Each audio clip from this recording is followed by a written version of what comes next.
vegan vanilla cake for an order that we're filling. It's not super difficult, and you don't have to be vegan to try it. It still tastes really good. So what you're going to want to do first is set your oven to 350 degrees. I already did that. And then you're also going to want to take a pan. I chose a 9-inch cake pan, and make sure you either put butter on it or you spray it with Pam or something like that. And I also really like to add a little bit of flour around the pan because it makes it stick a little bit less when it's time to take the cake out of the pan. So the next thing we want to do is take two bowls, a bigger bowl and a smaller bowl, and we're going to want to start with the bigger bowl. And in that bowl we're going to add some sugar and flour and some shortening. Shortening is good to make. It gives cakes a little extra push that they need.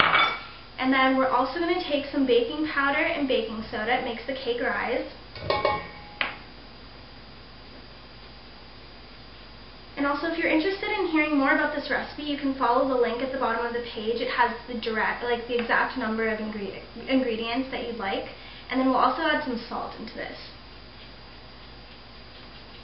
Okay, so what we're going to want to do next is mix everything together. And the recipe also suggests cutting in the shortening. I didn't really do that this time. I mean, it works either way.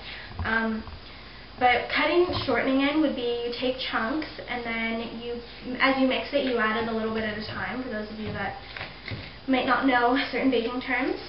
Okay, once it's kind of mixed together like this, then we're going to move over to the smaller bowl, where you're going to have your 1 cup of water, and then you have your vegetable oil, and you have your white vinegar, your vanilla,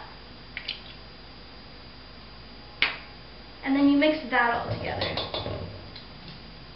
And once you're done mixing this, it kind of turns into a brownish, whitish looking liquid that we're just going to add to the flour mixture and mix it all together. One of the important things is that you have the pan ready and the oven ready as soon as you finish mixing this, because it needs to go directly into the pan and into the oven so that it rises properly. Okay. And if you want to make a double layer cake, you can also double the recipe. We're just going to go for a single layer for today. And so you just keep on mixing it, and then you can also use the mixer. You can hand mix it. I mean, it's easier to use the hand mixer. I like the hand mixer more than normal, just because I get more control over what I'm doing. You just turn it around a little bit.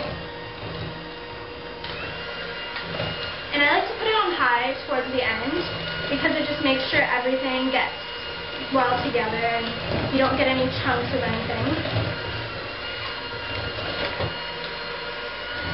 Okay?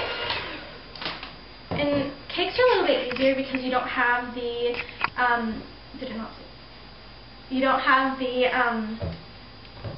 batter stuck to the beaters, whereas cookies you might need to remove them. Okay, so we have it all mixed together now. I'm just going to give it a few final little scoops. Okay, so it'll eventually look like this. It kind of has a little bit of a brownish tint to it, and that's from the vanilla. Okay, so the last thing what we want to do is we're going to take our pan and we're going to just pour it in evenly.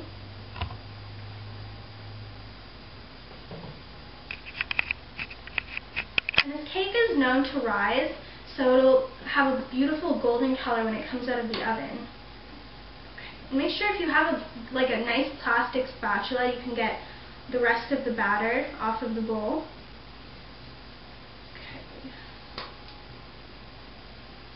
Here we go. Once you have it in, you can just pop it in the oven for half an hour to 40 minutes, depending on how cooked you like your cake.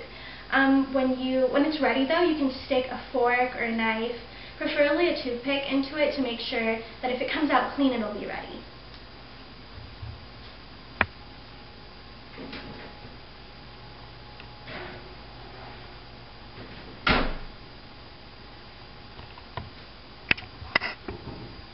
And 30 minutes in the oven.